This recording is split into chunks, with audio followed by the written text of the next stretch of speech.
오늘은 창세기 15장 우리 읽은 이 말씀 중심으로 쪼갠 고기 사이로 지나가시더라, 이러한 제목으로 함께 은혜를 나누겠습니다.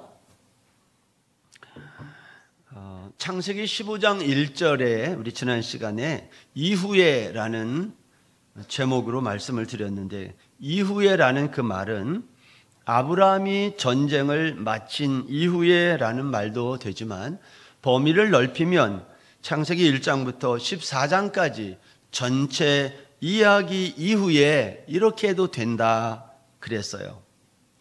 이 1장부터 창세기 14장 전체 이야기의 줄거리는 하나님의 구원 이야기로, 하나님은 아브라함이라고 하는 한 사람을 택하여 그를 어떻게 구원에 이르게 하시는지를 보여주는 거예요. 아브라함의 이야기를 통해서 성경은 내가 너희들을 어떻게 구원하는지를 보라는 겁니다.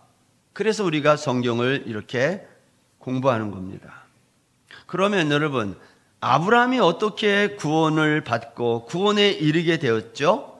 믿음으로 되었다는 거예요. 그게 창세기 15장 6절의 설명입니다. 믿음이란 뭐냐? 여호와를 믿는 겁니다. 그런데 아브라함이 여호와를 믿었다 그럴 때의 그 믿음은 어떤 믿음이냐면 객관적 믿음이다라는 겁니다. 객관적 믿음. 여러분, 객관적 믿음이라는 것은 하나님이 주도하시는 믿음을 말하는데, 아브라함이 하나님에 의해 끌려갔다 이렇게 말하는 거예요. 아브라함이 여호와를 믿었다 그랬는데 자기가 믿은 것처럼 성경이 말하지만 사실은 하나님에 의해 끌려가는 믿음이다, 그 뜻입니다. 그래서 히브리서 11장 8절에 보면 아브라함이 하나님의 부르심을 받았을 때 순종하여 나갔지만 뭐라고 그랬어요? 갈 바를 알지 못하고 나갔다. 이 말은 끌려다녔다, 그 뜻이에요. 갈 바를 알지 못하고 나갔다, 끌려갔다. 이것을 성경은 아브라함의 믿음이라고 말한다는 거죠. 생각해 보세요. 어떻게 하나님에 의해 끌려다니는 믿음이 믿음일까 하는 겁니다. 실제로 아브라함은 갈대아 우르를 떠날 때 자기가 나온 게 아니라 아버지 데라를 따라 나온 거예요. 그렇죠? 그때까지는 아버지 데라가 같이 있었거든요. 아브라함이 무슨 자발적으로 결정해서 나온 것처럼 성경이 말하지만 사실은 아버지 데라를 따라서 나온 거잖아요. 그럼에도 불구하고 성경은 이것을 아브라함의 믿음이라고 말한다는 거예요. 그 이유가 뭐냐는 거예요. 제가 지난주에 이어서 오늘도 그 이야기를 이제 완성시켜서 말씀을 드릴 건데, 우리가 어떻게 해서 구원을 받게 되는지를 설명하고 있어요, 성경이. 누구를 통해? 아브라함이라고 하는 한 사람을 통해서. 제가 사실은 설교의 방향을 다른 거 얘기해도 되거든요, 이 본문으로. 근데 가장 중요한 우리의 구원 이야기, 믿음 이야기를 꺼내게 된 이유는 지난주에도 말씀드렸지만 새가족 일기 수료하신 홍현희 성도님, 오늘 오셨는지 모르겠는데, 한정옥 성도님, 서혜영 성도님, 이 세 분이에요. 근데 이분이 전부, 세 분이 이번에는 예수님을 잘 모르는 분들이에요. 처음 나오신 분들이에요. 그래서 제가 그분들을 생각하면서 지난주에 이어서 오늘도 이렇게 믿음, 아브라함의 믿음, 그리고 그 믿음으로 구원을 어떻게 받게 되었는지를 설명하고 있어요. 그래서 홍영희 자매 오셨나요? 이 세 분 지금 계시면 잘 들으세요. 오늘까지만 이런 얘기 좀 할게요.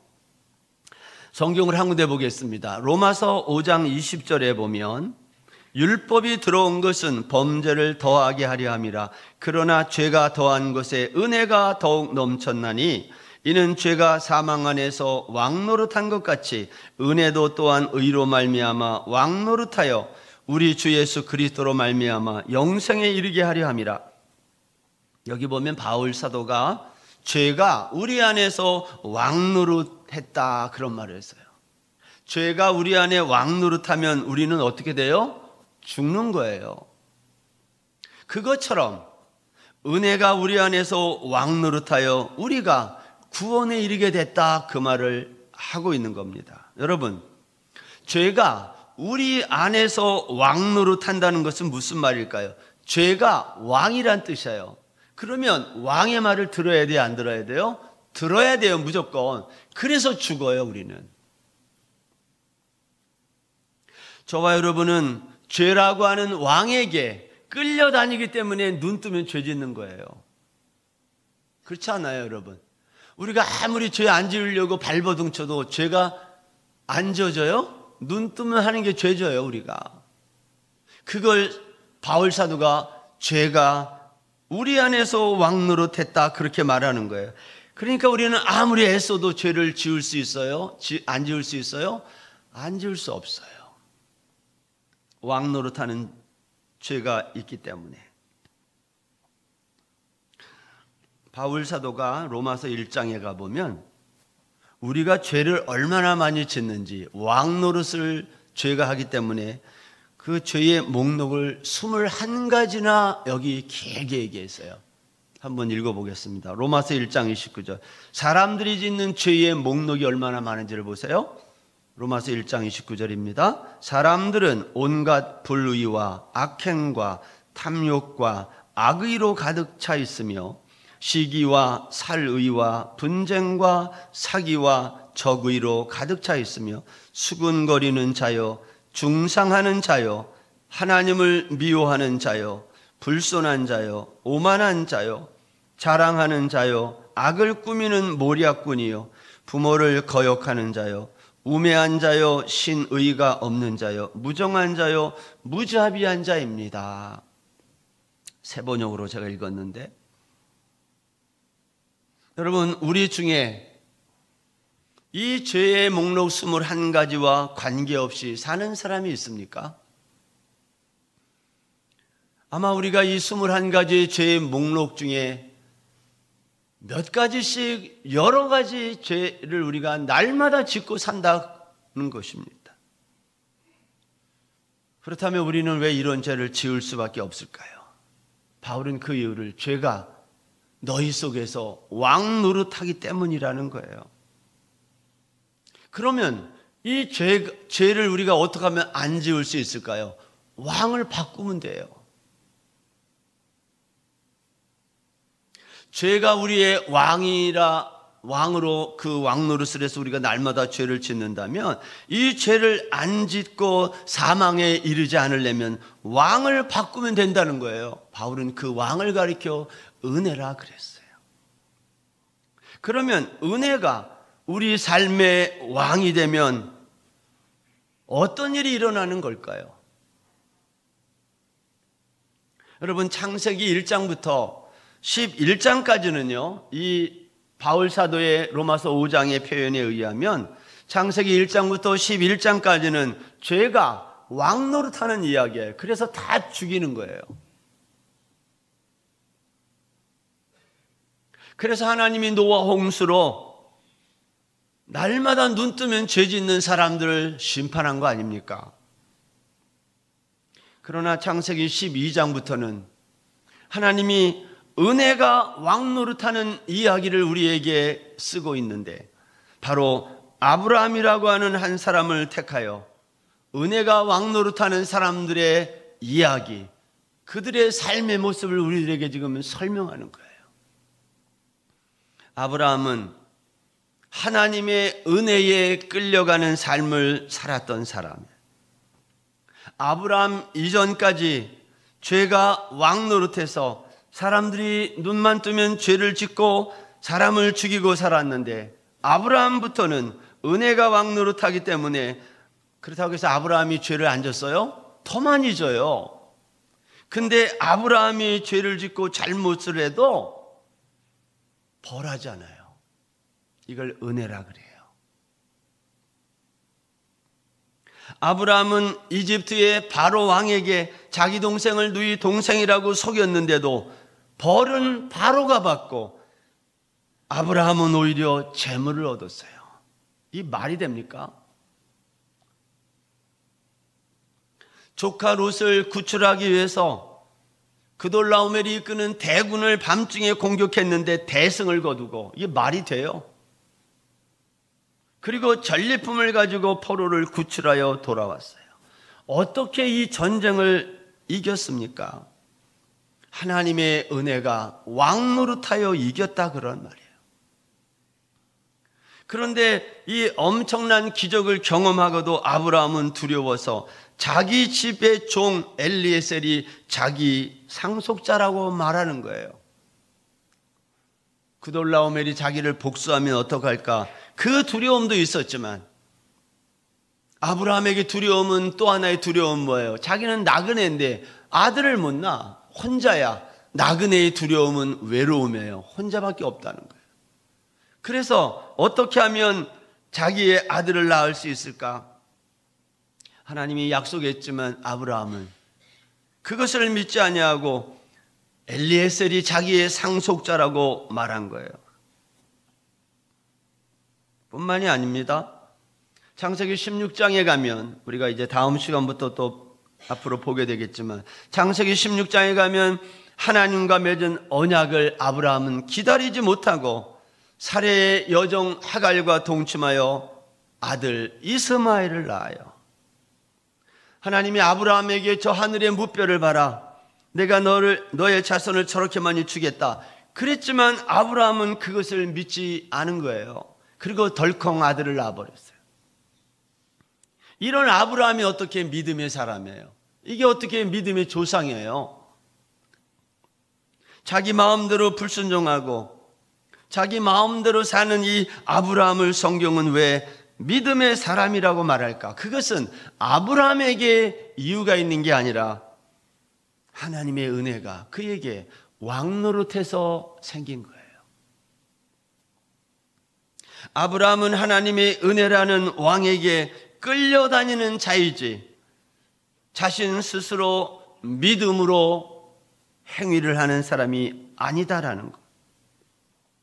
오히려 아브라함은 믿음에 반대되는 행동을 그의 삶 속에서 반복하고 있는 것을 우리가 봐야 돼요. 창세기에서. 그러면 여러분, 하나님은 이런 아브라함, 말도 듣지 않는 이 아브라함을 언제 택하시고 언제 그를 구원에 이르게 하셨는가 하는 거예요. 하나님이 아브라함을 언제 택했어요? 갈대아 우르에 있을 때 택했습니까? 성경은 이렇게 말해요. 에베소서 1장 4절입니다. 그 창세전에 그리스도 안에서 우리를 택하사 그랬어요. 하나님은 아브라함을 언제 택했냐면 창세전에 택했어요. 아브라함만 그렇게 택한 것이 아니라 저와 여러분도 이 세상이 생기기 전에 다 이미 택한 거예요. 세상이 시작되기 전, 역사의 무대가 시작되기 전 하나님은 우리 사람을 한 사람 한 사람 택하셨어요. 왜 택하셨어요? 하나님이 우리를 택한 목적이 있습니다. 그것은 하나님이 정해놓은 목적지가 있는데 하나님은 그 목적지로 우리를 끌고 가기 위함이에요. 그 목적지가 어디예요? 에베소서 1장 4절 다시 보면 거룩하고 흠이 없게 하시려고. 목적지는 어디냐? 거룩하고 흠이 없음. 그게 목적지예요. 거룩하고 흠이 없는 목적지는 어디예요? 성전 제단에 바치는 제물. 하나님의 성전에서 제물을 잡아서 그것을 바치면 거룩하고 흠이 없음이 되는 거예요. 여러분, 이것은 죄 없으신 예수 그리스도를 가르치는 거예요. 하나님은 우리를 예수 그리스도라고 하는 거룩하고 흠이 없는 목적지로 끌고 가기 위해서 하나님은 우리에게 은혜를 주시고 그 은혜가 왕 노릇하게 만들었다. 에베소서 2장 8절에서 너희가 그 은혜를 인하여 믿음으로 말미암아 구원을 얻었나니 라는 이 말은 우리가 가진 믿음조차도 우리에게 왕 노릇하는 은혜라는 왕에 의해 우리에게 주어진 거지 우리에게서 나온 믿음이 아니라는 거예요. 잘 들으셔야 돼, 이 말씀은. 믿음이라고 하는 것은 우리 안에서 나오는 것이 아니라 하나님이 우리에게 은혜로 주셔야 그 믿음이 우리에게서 나온다라는 말이에요. 여러분, 오늘날 우리에게 일어나고 있는 이 모든 일은요, 하나님의 은혜 아래에 일어나고 있다는 것을 여러분은 믿으십니까? 지금 저와 여러분이 송크란 연휴 기간에 어디 놀러 가지 않고 여행 안 가고 여기 이렇게 나왔어요. 이건 뭐냐면 끌려 나온 거예요. 제가 너무 노골적으로 얘기해. 끌려 나왔어요. 저도 목사가 아니면 여기 나왔을까요? 저는 목사니까 설교하러 여기 끌려 나왔어요. 남들 다 연휴 때 놀러 가는데 여러분들은 여기 다 끌려 나왔어요. 뭐 맡은 게 있어가지고 다 나온 사람이에요. 그래도 내가 장로인데 장로가 예배 드려야지. 그리고 끌려 나온 거예요, 그게.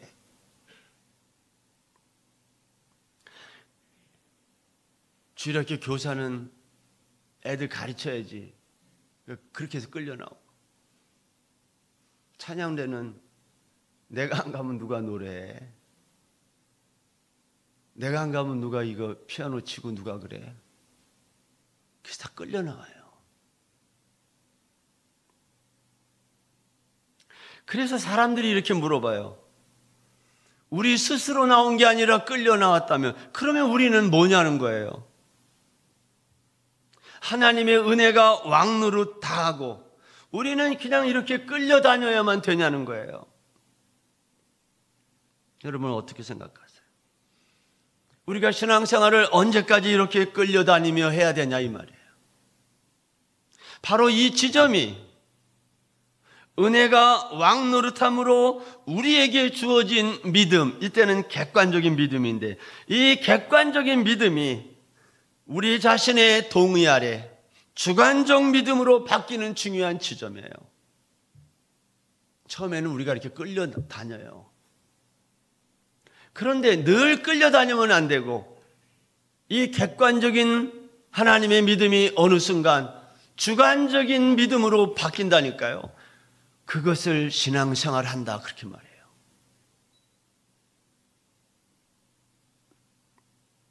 아브라함이 전쟁에서 승리한 다음에 뭐라고 그랬어요? 실 한 오락이나 들매끈 하나도 신발 매는 끈 하나도 나는 취하지 않겠다. 그렇게 했잖아요, 아브라함이. 조카 롯과 자신의 가축이 너무 많아 동거할 수 없어서 헤어질 때 롯에게, 조카에게 요단 동편을 아브라함이 양보했어요. 여러분 어떻게 아브라함은 이러한 일을 할 수 있을까? 이게 아브라함의 삶의 변화 아닙니까? 죄가 왕노릇할 때의 아브라함과 은혜가 왕노릇할 때의 아브라함은 전혀 다른 거예요.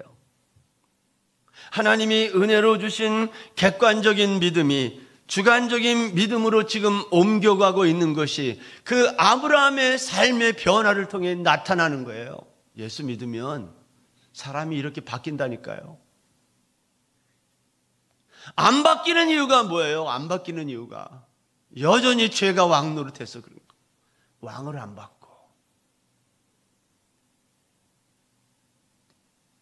빌립보서 2장 12절을 보면 그러므로 나의 사랑하는 자들아 너희가 나 있을 때뿐 아니라 더욱 지금 나 없을 때에도 항상 복종하여 두렵고 떨림으로 너희 구원을 이루라. 너희 안에서 행하시는 이는 하나님이시니 자기의 기쁘신 뜻을 위하여 너희에게 소원을 두고 행하게 하시나니. 제가 오늘 믿음으로 구원에 이르는 중요한 기독교 교리처럼 보이지만 아브라함의 이야기를 통해 지금 설명하고 있어요. 이것이 이해가 안 되면 몇 번이라도 말씀을 듣고 이걸 깨달아야 합니다. 이게 우리가 어떻게 구원에 이르는지를 설명하는 중요한 이야기예요. 여기 보면 두렵고 떨림으로 너희 구원을 이루라는 이 말씀, 이것은 하나님의 은혜가 우리에게 왕노릇하면 처음에는 우리가 끌려다니지만 나중에는 내가 주도적으로 구원의 삶을 살기 시작한다, 그런 말이에요. 하나님은 이런 구원의 삶을 우리 속에 소원을 두고 행하시게 한다는 거예요. 우리의 마음속에 그렇게 살고 싶은 마음의 소원을 주시는 거예요. 누가? 은혜라고 하는 왕이 우리에게 다스리기 시작하면. 6절에서 아브라함이 여호와를 믿었다는 말의 의미는 이렇게 하나님에 의해 주도적으로 주어진 믿음이지만 시간이 흐르면서 아브라함 주도의 믿음으로 변해 간다는 겁니다. 여러분, 우리의 신앙생활이란 바로 아브라함의 여정이 보여주는 것처럼 처음에는 와이프도 속이고 이렇게 파렴치한 놈이지만, 처음에는 이렇게 넘어지고 실패하지만 은혜가 왕노를 하게 되면 점점 우리의 삶이 변해 나간다는 거예요. 때문에 역사의 무대 속에서 일어나는 이 모든 일은 우연이나 우발적으로 갑자기 일어나는 게 하나도 없다는 거예요.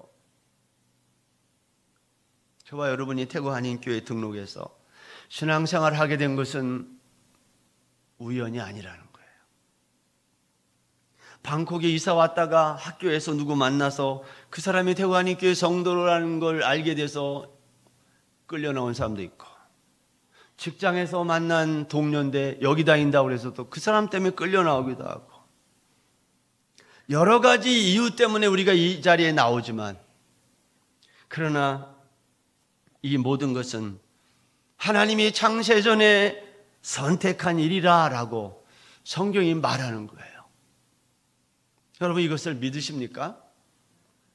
내가 여기 이렇게 나와 신앙생활하는 것은 내가 선택해서 나온 것처럼 보이지만 사실은 하나님이, 내가 이 세상에 태어나기도 전에 하나님이 이미 계획하고 선택한 일이야. 이게 얼마나 놀라운 일이에요.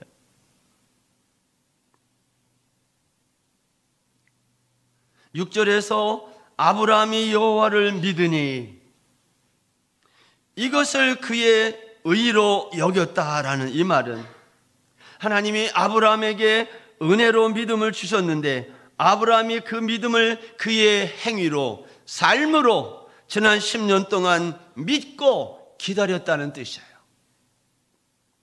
하나님이 이것을 아브라함의 의로 여겼다, 이렇게 말하는 거예요. 의로 여기셨다는 이 말은 아브라함의 믿음을 구원에 합당한 믿음으로 간주했다는 거예요. 그렇지만 그 믿음은 사실 누구로부터 온 거예요? 하나님으로부터 온 거예요.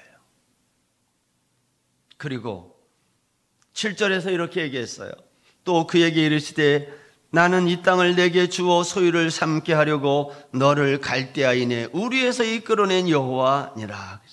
여러분, 이 7절의 말씀은요, 고대 근동의 왕들이 중요한 내용을 선포할 때 사용하던 문장 패턴이에요. 내가 너에게 이 땅을 주기 위해 너를 불렀고 이제 그 땅을 얻을 수 있도록 갈대아 우르에서 불러낸 나는 여호와다, 이런 말이에요. 이 말을 들은 아브라함이 8절에서 묻습니다. 그가 이르되 주 여호와여, 내가 이 땅을 소유로 받을 것을 무엇으로 알리일까? 이런 말이에요. 이 8절은 아니 아들도 없는데 무슨 땅은 줘서 어디다 써먹어요? 이런 말이에요. 아들부터 주고 땅 얘기하셔? 이런 말입니다. 아니 아들도 주겠다고 하고 안 줬는데 땅은 또 뭐예요? 땅은 왜 주겠다는 거예요? 아무도 없는데 땅은 갖다 뭐 할까? 나는 당신을 믿을 수 없으니 내가 믿을 수 있도록 이 땅을 소유로 받는다는 그런 증표를 보여주시오. 나 당신 못 믿겠어. 이렇게 부정적으로 물어보는 것처럼 생각이 될 수 있어요. 이 구절이 우리 지난 시간에 2절과 같은 건데요. 그러나 지난 시간에 2절 설명할 때와 똑같이 이것은 부정적 질문이 아니라 문맥을 통해 보면 긍정적 질문이에요. 이런 거예요. 내가 그러면 내가 이 땅을 얻게 된다는 증표는 무엇입니까? 나에게 그걸 보여달라는 거예요. 내가 못 믿겠다는 게 아니라 내가 믿으려고 하는데, 그럼 그 증표가 뭐냐는 거예요. 이때 하나님이 아브라함에게 보여주기 위한 증표를 준비하라고 그래요. 그게 뭐예요? 그게 오늘 이제 여러분과 나누려고 하는 9절 이하의 고대의 언약 체결식이에요. 여기에 보면 언약을 체결할 때에 짐승들이 필요한데 3년이 된 암소, 또 암염소, 숫양, 이건 다 3년 된 거예요. 가장 가치 있는 짐승이란 뜻이에요. 3년이란 말은. 그리고 산비둘기, 집비둘기 새끼를 준비해서 비둘기를 제외하고 나머지 짐승들은 반을 쪼개가지고 두 줄로 이렇게 세워놓는다는 거예요. 짐승을 쪼개서 두 줄로 새겨 놓으면 그 사이로 언약의 당사자들이 지나가는 의식을 언약 체결식이라 그래요. 쪼개진 짐승 사이로 지나가는 이유는 너희들 지나가면서 그 짐승을 보라는 거예요. 만약 지금 맺은 언약을 깨트리면, 지키지 않으면 이 짐승처럼 쪼갠다, 죽인다 이 말이에요. 10절 말씀 보세요. 아브라함이 그 모든 것을 가져다가 그 중간을 쪼개고 그 쪼갠 것을 마주 대하여 놓고 그 새는 쪼개지 아니하였으며, 이렇게 언약 체결식을 아브라함은 준비해 놓고 오늘 17절에 보면 하루 종일 기다려요. 17절에 보니까 해가 져서 어두울 때에 하나님이 쪼개진 짐승 사이로 지나가요. 어떻게? 타는 횃불로 지나가요. 하나님은 영이시기 때문에 보이지 않거든요. 그래서 하나님이 타는 횃불로 등장한 거예요. 하나님이 지나갔으니까 이제 누구도 지나가면 돼요. 아브라함도 지나가야 되는데 성경을 보면 아브라함은 안 지나가요. 이 그림이 우리에게 말하고 싶은 것은 언약이 깨지면 이제 하나님이 죽는다 그 말이에요. 그러니까 창세기 15장부터 그 뒤를 읽을 때는 하나님이 지금 죽어야 되거든요. 언제? 언약이 깨지면 하나님이 죽어야 되는데 두 가지를 봐야 돼요. 언약이 깨지는가 안 깨지는가. 두 번째, 그게 깨진 다음에 하나님이 죽는가 안 죽는가. 이걸 보고 생각하면 성경을 읽으면 돼요. 아브라함은 지나가지 않고 하나님만 지나갔어요. 이제 이 언약이 지켜지지 아니하면 누구는 죽어야 돼요? 하나님이 죽어야 돼요. 역사 속에서 하나님은 언제 죽으셨을까요?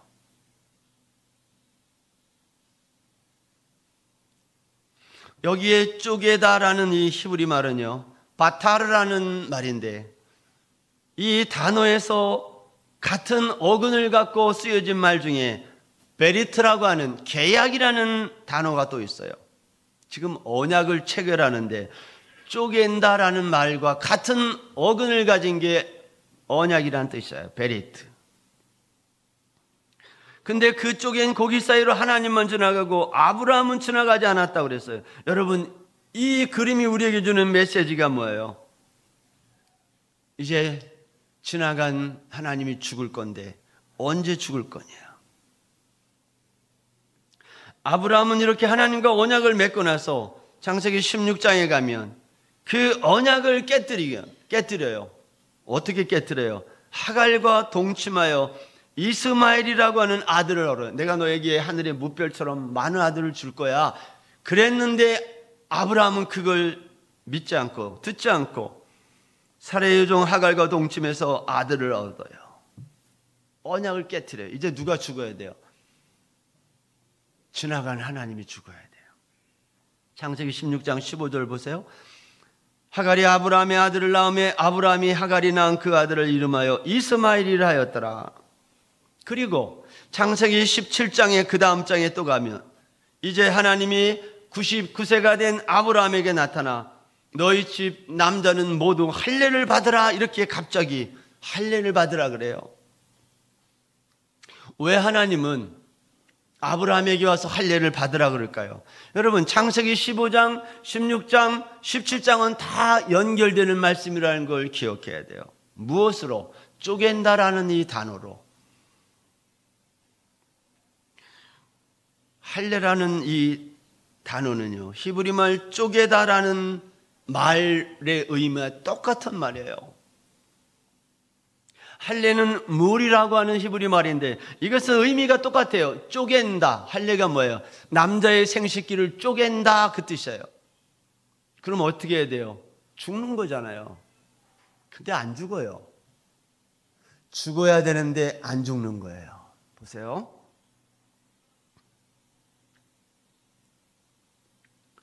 그리고 이제 아브라함이 13년이 지난 다음에 99세가 된 아브라함에게 하나님이 나타나 할례를 행하라 그랬어요. 14년 전에 맺은 언약을 깨뜨리고 이스마엘을 낳은 아브라함에게 하나님이 찾아오셔서 너의 집안 모든 남자는 할례를 행하라. 너희들 남자는 다 생식기를 칼로 쪼개라고 말씀했어요. 그런데 여러분, 그 쪼갠 고기 사이로 지나간 분이 누구예요? 하나님. 언약이 깨지면 누가 이렇게 쪼개져 죽어야 돼요? 하나님이 쪼개져 죽어야 돼요. 그러면 하나님은 언제 어디서 쪼개져 죽으실까요? 그것은 십자가에서 사람의 몸을 입고 이 땅에 오신 예수 그리스도가 십자가에서 쪼개져 죽은 거예요.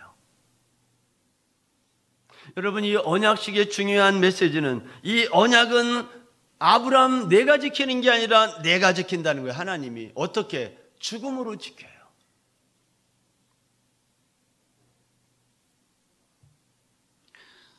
이 언약식은 창세기 17장에서 할례 언약을 통해 반복되고, 창세기 22장에 가면 다시 반복되는데 이삭의 이야기를 통해 반복돼요. 창세기 22장 9절 보세요. 아브라함이 그곳에 제단을 쌓고 나무를 버려놓고 그의 아들 이삭을 결박하여 제단 나무 위에 놓고 손을 내밀어 칼을 잡고 그 아들을 잡으려 하니, 아브라함이 제단을 쌓고 이삭을 결박하여 놓은 다음 칼을 잡고 아들을 잡으려고 했다. 칼로 이삭을 제물로 바치기 위해 이삭을 어떻게 하는 거예요? 이것도 똑같은 얘기예요. 쪼개는 거예요, 이삭을. 그런데 칼을 들어 이삭을 쪼개려는 순간 여호와의 사자가 아브라함을 불러 이르기를 그 아이에게 손대지 말라. 내가 이제야 내가 여호와 하나님을 경외하는 줄을 아노라. 그리고 눈을 들어봤더니 한 숫양이 수풀에 걸려있는 것을 보고 그 숫양을 번제로 드렸다. 여러분, 짐승을 칼을 들어 잡는 것은 둘로 쪼개어 죽이는 거예요. 남자의 생식기를 칼로 쪼개면, 할례를 행하면 죽는 거예요. 이것은요, 원리상 죽는다는 거예요. 근데 할례 받고 아무도 안 죽어요. 이삭도 안 죽었어요. 이삭도 할례 받은 거예요. 칼로 쪼갠 거니까, 원리상. 근데 아무도 안 죽어요. 언약을 깨뜨렸어요, 아브라함이. 그렇지만 아브라함이 죽지 않았어요. 왜? 안 지나갔거든. 이삭도 죽지 않았어요. 할례 받은 모든 남자들이 안 죽었어요. 누구만 죽어요? 쪼갠 고기 사이로 지나간 하나님만 죽어요. 하나님은 어디에서 죽으셨어요? 십자가에서. 사람의 몸을 입고 오신 예수 그리스도가 십자가에서 쪼개져 죽으신 거예요. 출애굽기 14장 21절에 가면 모세가 바다 위로 손을 내밀매 여호와께서 큰 동풍이 밤새도록 바닷물을 물러가게 하시니 물이 갈라져 바다가 마른 땅이 된지라. 이 얘기도 같은 얘기예요. 이스라엘 백성들이 홍해를 건널 때에 물이 갈라졌다, 이거 쪼개졌다는 말이에요. 마른 땅이 되어 건너갔다. 이거 2023년에 우리 교회 이거 표 아니었어요? 마른 땅이 된지라. 여기 물이 갈라져라고 할 때 이 갈라져라는 이 히브리 말은 바카라는 말인데요. 바타르, 바카, 베리트 다 어근이 같아요. 같은 뜻이다 그 말이에요. 아브라함이 하나님과 언약식을 체결할 때에 짐승을 쪼개다라는 이 단어와 같은 어근을 전부 사용하는 게 할례와 언약과 갈라지다. 언약을 어기면 다 쪼개져 죽는다는 뜻이에요. 그런데 죽지 않았어요. 여러분, 홍해가 쪼개졌어요. 갈라졌어요. 죽어야 돼요. 근데 이스라엘 백성은 아무도 안 죽었어요. 왜 안 죽었어요? 하나님과 언약을 어겼기 때문에 반드시 죽어야 되는데 아무도 죽지 않았어요. 이유가 뭐예요? 누군가 대신 죽은 거예요. 바로 예수 그리스도가 십자가에서 대신 죽으셨어요.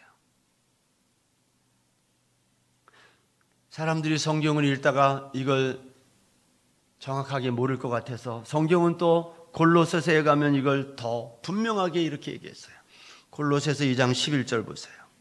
골로새서 2장 11절은 십자가의 죽음을 그리스도의 할례라 이렇게 말했어요. 읽어보겠습니다. 또 그 안에서 너희가 손으로 하지 아니한 할례를 받았으니 곧 육의 몸을 벗는 것이요 그리스도의 할례니라. 예수님이 십자가에서 달려 죽은 게 할례 받았다, 쪼개져 죽었다는 뜻이에요. 한 군데 더 보고 오늘 말씀을 마칩니다. 마태복음 27장 51절에 가면 예수님이 죽으실 때에 성소의 휘장이 위로부터 아래로 찢어졌다 그랬어요. 여기도 쪼개진 거예요. 성소의 휘장은 예수 그리스도의 몸을 가르치는 건데 예수 그리스도의 몸이 위에서부터 아래로 쪼개진 거예요. 이것은 예수님의 몸이 십자가에서 둘로 쪼개어 죽은 사건을 같이 설명하는 거예요. 여러분, 2000년 전에 아브라함에게 하나님이 고기를 쪼개고 그 사이로 지나가는 이 언약 체결식을 통해서 성경은 2000년 뒤에 십자가에서 우리를 대신하여 몸이 쪼개져 죽으실 예수 그리스도를 미리 설명했다는 거예요. 2000년이라는 이 시간적인 거리 뒤에 이래도 성경을 안 믿을 거냐는 거예요. 그래도 성경을 의심합니까? 2000년 뒤에 일어날 일을 너무 정확하게 성경은 예언하고 성취한 거예요. 창세기 15장에서 하나님과 아브라함 사이에 맺은 언약식은 예수 그리스도께서 십자가에서 쪼개져 죽으실 것을 예표한 정확한 구약의 그림이에요. 여호와 하나님만 타는 횃불 모양으로 쪼갠 고기 사이로 지나가고 아브라함은 지나가지 않으므로 하나님은 내가 이 언약을 너에게 지키라고 한 게 아니라 내가 지키겠다고 몸소 선언하시고 성취하신 거예요. 우리는 하나님과 맺은 언약을 지킬 수 있는 존재가 못 된다 그 말이에요. 하나님은 우리를 구원하시기 위해서 창세전에 택하시고 우리에게 죄가 왕노릇하지 못하게 하시고 은혜가 왕노릇하게 하셔서 지금 우리를 지금도 끌고 가시는 거예요. 우리에게 직분을 주시는 이유도 바로 우리를 은혜로 끌고 가기 위함이고 우리에게 몸된 교회에서 이런저런 일들을 맡겨주신 이유도 우리를 은혜로 끌고 가기 위함이다. 왜 우리를 하나님은 이렇게 끌고 가려고 할까요?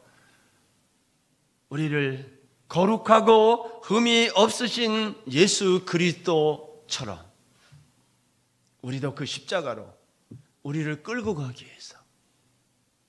저는 이렇게 질문하고 싶어요. 언제까지 끌려가야 되겠느냐?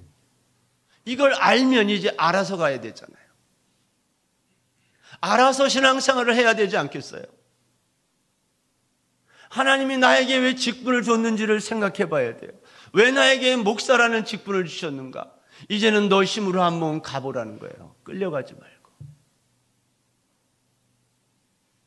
장로라는 직분을 왜 주셨을까요? 이제 그만 끌려가고 주도적으로 한번 살아라.